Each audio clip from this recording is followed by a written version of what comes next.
ওই আজানের শব্দে আমি দৌড়ে চলে আসছি। এত সুন্দর, বুঝতে পারছি এটা আমি বাচ্চাদের আজান, বাট এত সুন্দর আজান কিভাবে সম্ভব?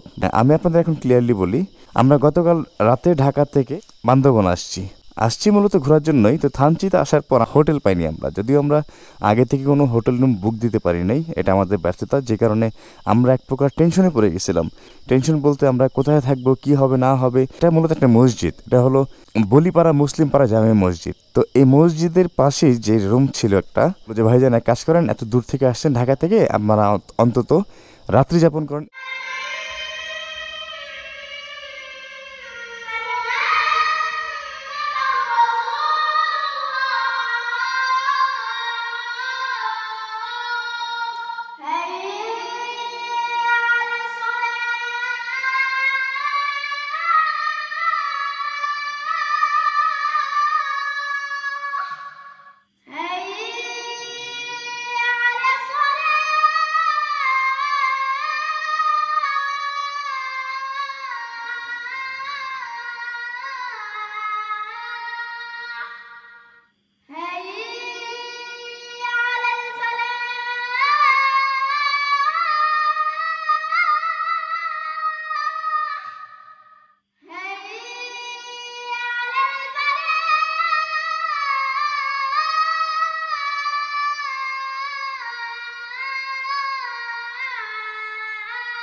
আসসালামু আলাইকুম সবাইকে। গতকাল আমরা ঢাকা থেকে বান্দরবন আসছি। বান্দরবনে যখন আমরা আলীকদম যাব তখন হয়ে যায় সন্ধ্যা। তো সন্ধ্যার সময় বান্দরবন সন্ধ্যা 6টার পর চলাচল একদম নিষেধ। তা আমরা বিষয়টা বুঝতে পারিনি। তা আমরা রাত্রি যাপন করবো কোথায়, এক প্রকার দুশ্চিন্তায় পড়ে যাই। তা আলীকদম যাওয়ার পথে আমরা যেখানে দাঁড়িয়েছিলাম তার পাশেই ছিল একটি ছোট্ট মসজিদ। মসজিদের হুজুর আমাদের দেখে বলল তাদের গেস্ট রুমে রাত্রি যাপন করার জন্য। আমিও আজানের শব্দ শুনে বুঝতেই পারছি এটা ছোট্ট একটি বাচ্চার শব্দ। বাট ছোট্ট একটি বাচ্চা হলে কি হবে, তার আজানের কণ্ঠ এত সুন্দর, বড় মানুষকে হার মানিয়ে ফেলে। তো আমি আর ঘরে থাকতে পারলাম না। আজান চলাকালীন অবস্থায় আমি ঘর থেকে দৌড়ে গেছি মসজিদে, যে আজানটি দিচ্ছে কে তাকে এক পলক দেখার জন্য।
ভাইয়া আসসালামু আলাইকুম।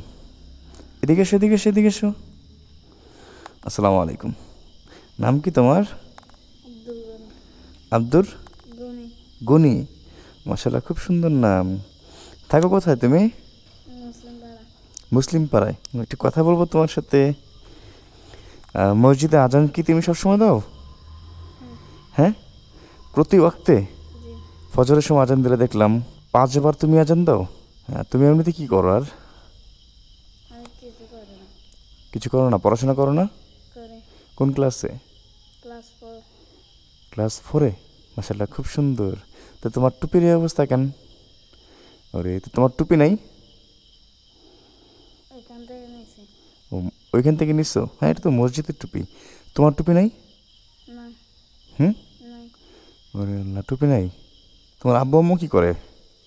আমার আব্বু আম্মু কাজ করে। দুজনেই কাজ করে? জি। দুজনেই কাজ করে আর কি। কেন, তোমার মা বাসা থাকতে পারে না? বাবা তো কাজ করেই। না, আমার আব্বু পারে না আর কি, আমার আম্মু যায়। তোমার আব্বুর পারে না বলতে বুঝি নাই। আমার আব্বু এখানে কাজ করে খেতে, আমার আম্মু যায় প্রতিদিন। তোমার মা কাজ না করলে হয় না?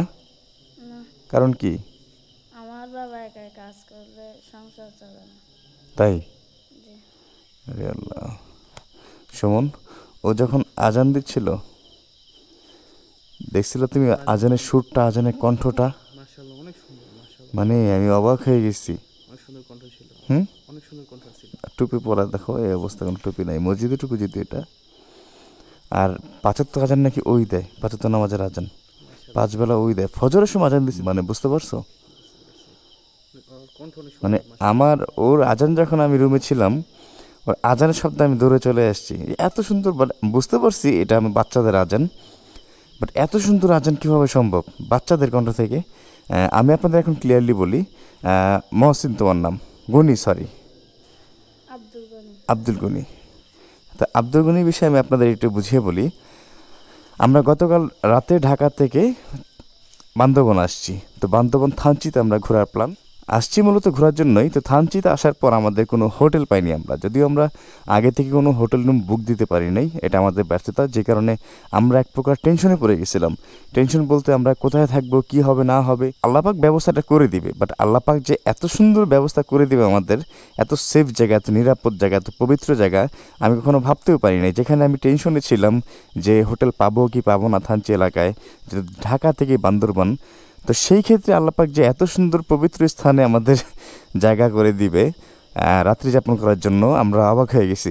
এই রুমটা যে, এটা মূলত একটা মসজিদ, এটা হলো বলিপাড়া মুসলিম পাড়া জামে মসজিদ। তো এই মসজিদের পাশেই যে রুম ছিল একটা, এই রুমের পাশেই এই মসজিদের হুজুর আমাকে যখন দেখলো, আমাকে দেন বললো যে ভাইজান এক কাজ করেন, এত দূর থেকে আসছেন ঢাকা থেকে, আপনারা অন্তত রাত্রি যাপন করেন এই রুমে। তো আমার সাথে আরও অন্যান্য ভাইরা আছে, আমি একা আসি নাই, অপরিচিত অনেক ভাই আছে ঢাকা থেকে যারা আসছে, আমার মধ্যে বিপদে পড়ছে, তারাও আমার সঙ্গী ছিলেন এই রুমের। এই রুমে আর অনেকজন ঘুমন্ত অবস্থায় আছে এই মুহূর্তে। ওর আজানের শব্দে আমি আরও আগে উঠে গেছি, যে সাথে সাথে আমার ঘুমে গেছে, অটোমেটিক চোখ খুলে গেছে আমার, যে কীভাবে পসিবল। আমি তখন বুঝতে পারছি যেটা ছোটো একটা বাচ্চা মানুষ, বাট বাচ্চা মানুষের আজান যে এত সুন্দর হবে আমার কল্পনার বাহিরে। দেন আমি দৌড়ে চলে আসি সাথে সাথে, যে দেখি আজানটা দিচ্ছে কি, ওর সাথে একটু কথা বলতে চাই আমি। বাট যা দেখলাম আমার চোখকে বিশ্বাস করার মতো না। ছোট্ট একটি বাচ্চা, দেখেন যে অগোছালো চেহারা, অগোছালো জামা কাপড়, অপরিষ্কার, বাট ওর আজানটা আপনারা শুনছেন, মানে আপনারা ভিডিওতে কতটুকু বুঝতে পারছেন জানি না, বাট সরাসরি যদি আপনারা শুনতেন আপনারা অবাক হয়ে যেতেন, যে ওকে দেখলে মনেই হয় না। সুমন, খেয়াল করে একটু, ওকে দেখলে কিন্তু মনেই হয় না যে ও আজান দেয়, 5 ওয়াক্ত নামাজের আজান ও দেয়, মুয়াজ্জিন মসজিদের। মসজিদের মুয়াজ্জিনও। ওকে দেখলে কেউ বুঝতে পারবে? বুঝতেই পারবে না। ওর অগোছালো চুল, ওর অগোছালো জামা কাপড়, অপরিষ্কার, ভিতরটা আল্লাহ পাক কতটা পরিষ্কার করে দিছে, খেয়াল করছো? এত সুন্দর আজানের কণ্ঠ ওর, এত সুন্দর সুর। তো গনি, তোমার যে এত সুন্দর গলার আওয়াজ, তুমি তো গান গাইলে অনেক বড় শিল্পী হতে পারবা। গান গাবা? না। কেন, কারণ কি? তুমি শিল্পী হতে চাও না? তো বড় শিল্পী, তোমার কণ্ঠ, তোমার ভয়েস অনেক সুন্দর, অনেক। না, আমি হব না। হবে না? না। কেন, আমাকে বলো হবে না কেন? কয়েকদিন পরে তো মরতে হবে। কয়েকদিন পরে মরতে হবে? গান গাওয়া গুনাহ। ওরে আল্লাহ। ও বুঝে। কত বড় কথা বলছে। হ্যাঁ ওই কথাটা কিন্তু অনেক বড় কথা। হ্যাঁ, যে কয়েকদিন পরে তো আমার মরতেই হবে, আর গান গাওয়া অনেক বড় গুনাহ। আরে আল্লাহ, আল্লাহ পাক কে কত সুন্দর বুঝ দান করছে। আল্লাহ তাআলা মানে আল্লাহর ভয় কাজ করার মধ্যে। হ্যাঁ হ্যাঁ হ্যাঁ, এই বয়সের মধ্যে এটা অনেক বড়দের কাজ করে না, যে গান গাওয়া, গান শোনাটা করে গুনাহ, আল্লাহ, আমার মধ্যে কাজ করছে বিষয়টা। মানে অবাক করা বিষয়। ওকে দেখে আমি মুগ্ধ হয়ে যাচ্ছি। ও তোমার জুতা কোথায়?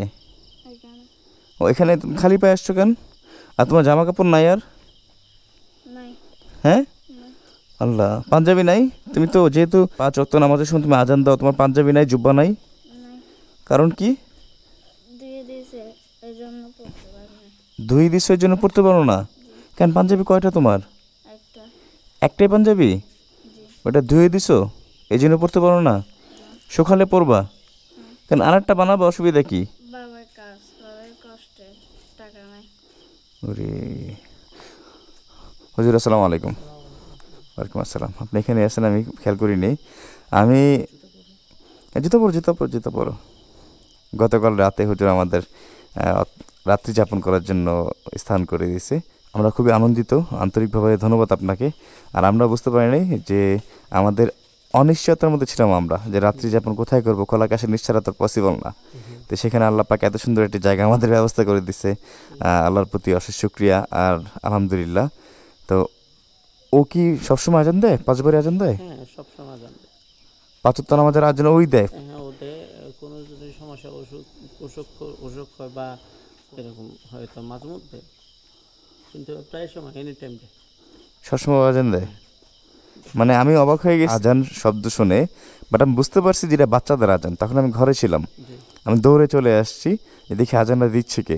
তখন দেখি একদম বাচ্চা মানুষ, আমার ধারণায় রাইট, বাট ওকে দেখে আমি অবাক হয়ে গেছি যে এরকম একটা বাচ্চার আজানের সুর এত সুন্দর কিভাবে হয়। স্কুলে পড়তে চেয়েছিল, হুম। কিন্তু বাচ্চা স্কুলে পড়ে না, যে আমি মাদ্রাসায় পড়বো, আমার কণ্ঠ সুন্দর, আমি যদি মাদ্রাসায় পড়ি আজান দিতে পারবো, মুয়াজ্জিন হতে পারবো, তাহলে এখানে একটা আয়াত আছে, ওই হাদিসের একটু একজন, ওই যে আল মুআযিনুনা আতওয়াদুন নাসি আনাকা ইয়াউমাল কিয়ামা, এরকম একটা হাদিস আছে না? ওই হাদিসটা একটু উল্লেখ করেন, আর একটু সুন্দর লাগে। কিয়ামতের দিন মুয়াজ্জিনের গলা, আল্লাহ রাসূল সাল্লাল্লাহু আলাইহি ওয়াসাল্লাম বলছেন যে কিয়ামতের দিন মুয়াজ্জিনের গর্দানটাকে উঁচু করে দেবে, যেন আল্লাহ পাক রব্বুল আলামিন। আরেকটা হাদিসের মধ্যে আছে যে আল্লাহ রাসূল সাল্লাল্লাহু আলাইহি ওয়াসাল্লাম বলেছেন যে মুয়াজ্জিনের যত কিয়ামতের মাঠের মধ্যে যত মানুষ আছে, সব মানুষের সাথে মুয়াজ্জিনের গর্দানটা একটু উঁচু করে রাখবে। আর আরেকটা হাদিস আছে, আল্লাহ রাসূল সাল্লাল্লাহু আলাইহি ওয়াসাল্লাম বলছেন যে ব্যক্তি বিনা বেতনে 7 বছর আজান দেয়, আল্লাহ পাক রব্বুল আলামিন তার জান্নাতটাকে রিজার্ভ করে দিয়েছে। মুয়াজ্জিনদের জন্য আল্লাহ পাক আলাদা একটা সম্মান দিয়ে রাখছে। অনেকবার বলছি, মানে অনেকে বলছে স্কুলে যেহেতু কণ্ঠ সুন্দর, স্কুলে নিয়ে যেতে চাই, ওখানে গান গাইবে, ও বাট স্কুলে যেতে চায় না। ও মানে অনেকেই ওকে অফার দিচ্ছে যে ওর কণ্ঠ সুন্দর, স্কুলে গান গাবে, হ্যাঁ, বাট ও রাজি না। না, আরে বাবা, ও আজান দিবে, বলতে হয় না আমাকে, কিন্তু এমনিতে এসে নিজ দায়িত্বে আপনার প্রতিবক্তার সময় আজানের টাইম হয়েছে, ও চলে আসে। ওরে বাবা, কি আব্দুল গনি, ভালো। আল্লাহ পাক ওকে বাঁচায় রাখুক আল্লাহ। আমি খুবই খুশি হয়ে গেছি শুনে যে ওকে নাকি অনেক অফার করে যে স্কুলে ভর্তি হও, তুমি এখানে গান শিখবা, গান গাবে স্কুলে, বাট ও নাকি স্কুলে ইচ্ছুক না যেতে। ও মাদ্রাসায় পড়ে না, মাদ্রাসা, তো ওর পাঞ্জাবি জুব্বা নাই? ওর মূলত কথা হচ্ছে ওর বাবা খুব হাতের দরিদ্র। ওর বাবা? কিন্তু ওই একটা পাঞ্জাবি তো হুম। হয়তো একটা মানে দেওয়ার জন্য মা বাবা আমাকে বললো, হ্যাঁ ওয়াশ করে দিছে, হ্যাঁ। একটা গায়ে দিলে তার মানে আরেকটা গায়ে দেওয়ার মতো ক্ষমতা নেই, ইরে আল্লাহ, কেনার ক্ষমতা নেই, সামর্থ্য নেই আর কি। ইস, আর কি করার, এইভাবে চলে আসে। আমি প্রথমে ওকে বকা দিয়েছিলাম যে তুমি এরকম পড়ে আসছো কেন গেঞ্জি, মানে আপনিও প্রথমে মানে একটু বুঝতে পারিনি। রাগান্বিত হয়ে গেছেন যে মাদ্রাসায় পরে ওর জুব্বা পরিপাটি থাকবে সুন্দর মতো, কিন্তু ওর এই অবস্থা কেন? পারো না, আমি বলি তা বাবা, ও বলে কি আমার বাবা থেকে সামর্থ্য নেই আমি সিলাই করতে। তখন তো আপনি একদম অবাক হয়ে গেছেন না? ভুল ধারণা ছিল আপনার। আল্লাহ, মানে হুজুরও অবাক হয়ে গেছে যখন ওকে পড়াতো, দেখতো যেভাবে ও আসতো। তো হুজুর কয়েকদিন নাকি ওকে বকা দিচ্ছে যেভাবে আসো কেন মাদ্রাসায়। তো যখন ও বলছে যে বাবার আসলে সামর্থ্য নাই, তখন হুজুর আর কি অবাক হয়ে গেছে যে আল্লাহ, কাকে নিয়ে কী ভাবলো উম্মি। আব্দুল গনি, তোমার নাম আব্দুল গনি না? খুব সুন্দর নাম, মাশাআল্লাহ। তুমি গান গাবা না? আমি তোমাকে অফার দেবো, ঢাকা নিয়ে যাবো, অনেক বড় শিল্পী বানাবো তোমাকে। যাবা? হ্যাঁ, না, হবে না, বুঝো কিন্তু এই সুযোগ মিস করো না। না, হ্যাঁ ও একবারে নাই করে দিতেছে। আল্লাহ ওকে বাঁচা রাখুক, ওকে বাঁচা রাখুক। তাহলে তুমি শিল্পী হবা না? না, তাহলে তোমার ইচ্ছা কি বলো তো, তুমি কি হতে চাও? আমি একজন আলেম হতে চাই। তুমি একজন আলেম হতে চাও? মাশাল্লাহ, ছোট্ট একটা বাচ্চা, ওর মধ্যে দেখেন যে আল্লাহ পাক কতটা আল্লাহ ভীরু দিয়ে রাখছে তার নিকট। আল্লাহ পাক কতটা ভয় দিয়ে রাখছে, ওর মনে ভয় সবসময় আল্লাহর ভয়।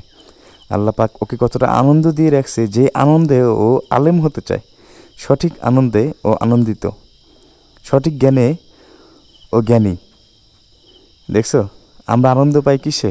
আমি যদি নায়ক হতাম তাহলে আনন্দ পেতাম, আমি যদি গায়ক হতাম তাহলে আনন্দিত পেতাম। বাট ওর আনন্দটা কি? ইসলামের খেদমতের জন্য। ইসলামের খেদমতের জন্য আনন্দ। আল্লাহ, ও শিল্পী হবে না, ও বড় আলেম হবে। মাশাল্লাহ, তাই বড় আলেম হবা? আল্লাহ তোমাকে বাঁচায় রাখুক ভাইয়া, আল্লাহ তোমাকে বাঁচায় রাখুক, আল্লাহ বাঁচায় রাখুক। আল্লাহ আল্লাহ তোমার মনের আশা পূরণ করুক। এই ছিল ওর টুপি, মসজিদের টুপি এটা, এর আগে বলছি আমি। তোমার টুপি নাই? টুপিও নাই? ও টুপিও নাই? টুপি একটা আছে, সেরা সেরা সেরা যারা জিন্ন আর কি, পড়ার মতো না? পুরাতন, একদম পুরাতন সেরা।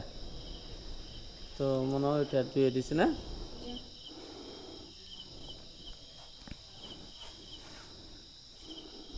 ওর বাবা মা দুজনে তো কাজ করে না? মানুষের দ্বারা কাজ করে। মানুষের দ্বারা বলতে কি কাজ করে ওরা? এই যখন যা পায় কাজ করে। এখানে তো মনে করেন এমন একটা এলাকা, যে এলাকার মধ্যে মানুষের কাছে কাজ পাওয়াটা খুব টাফ ব্যাপার। কারণ কি? যেহেতু ওরা এখানে মুসলিম সংখ্যা কম। আচ্ছা আচ্ছা, আমি বান্দরবন যে এলাকায় আসছি, থানচির একটু আগে, থানচি এখান থেকে সম্ভবত 20 কিলো না? হ্যাঁ হ্যাঁ, এখান 17 কিলো? 19 কিলো। 19 কিলো, ও জানে। হ্যাঁ, থানচি এখান থেকে 19 কিলো। বাট এখানে আমি যা দেখলাম আর কি, মুসলিম সংখ্যা খুবই কম। এই ছোট্ট একটি পাড়া, এখানে যে জন্য এখানে নামও দিয়ে রেখেছে বলিপাড়া, মুসলিম পাড়া জামে মসজিদ। হ্যাঁ, মনে হয় অল্প কিছু পরিবার নিয়ে এই পাড়াটা গঠিত, মুসলিম পাড়া। আর তাছাড়া এখানে আদিবাসী এলাকা, তাদের ধর্মে, বিভিন্ন ধর্মে তারা উপাসনা করে। তা আমাদের মুসলিম সংখ্যা খুবই কম। একদম কম। তো সেই ক্ষেত্রে মানে মুসলিম যারা, তারা তো কাজের জন্য একটু কষ্ট হয়। ভিতরে মনে করেন একদম গহীন ভিতরেও কাজ করতে যেতে পারে না। কেন?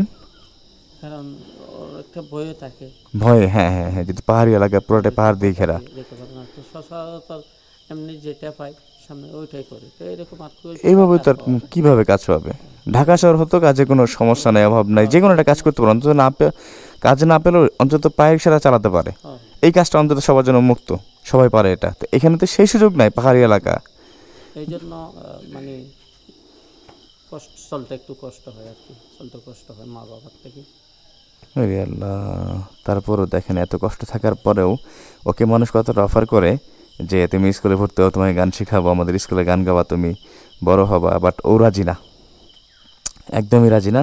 ওর একটা ইচ্ছা, ও বড় হয়ে বড় আলেম হবে। আল্লাহ ওর মনের আশা পূরণ করুক। তাহলে ওর পাঞ্জাবির দাম, তোমার পাঞ্জাবির দাম কত তুমি জানো? এখানে পাঞ্জাবি কত টাকা নিতে পারে? এখানে পাঞ্জাবি কত, 1000, আপনার ড্রেস হজুর হিসেবে 1500 টাকা নেয়। 1-1500 টাকার মতো, এই তো। তো আব্দুল গনি, আমি চলে যাব আজকেই, রাত্রি যাপন করছি তোমাদের এখানে। ধন্যবাদ তোমাদের।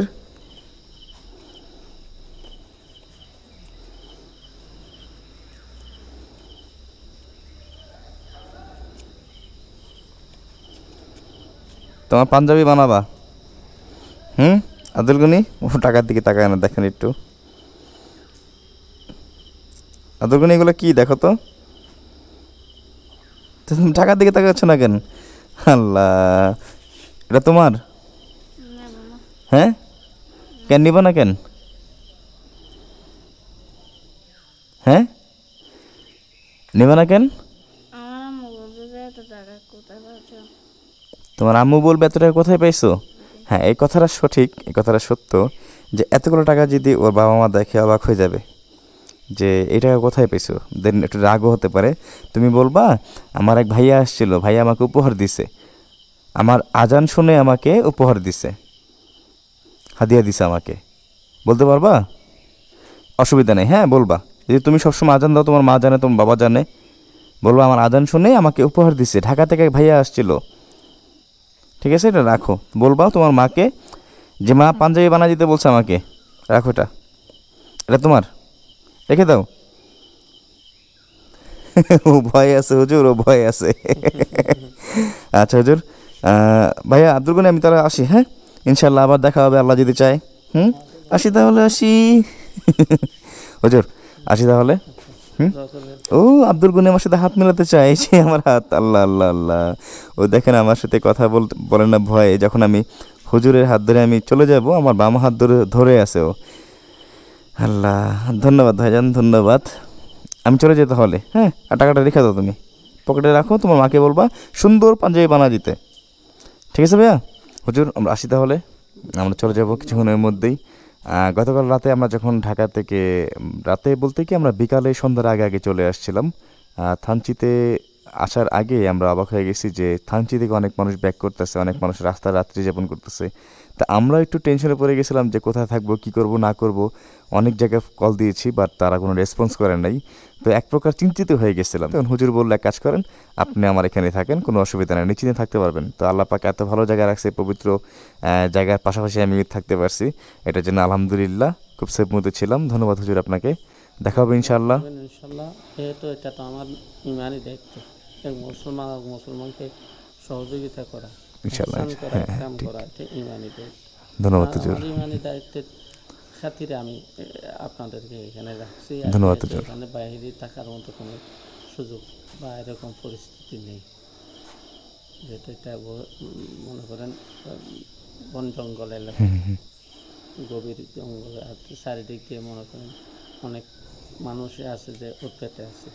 হ্যাঁ হ্যাঁ, ঠিক ঠিক, ধন্যবাদ হুজুর, ধন্যবাদ, দোয়া করবেন ইনশাআল্লাহ। আসসালামু আলাইকুম।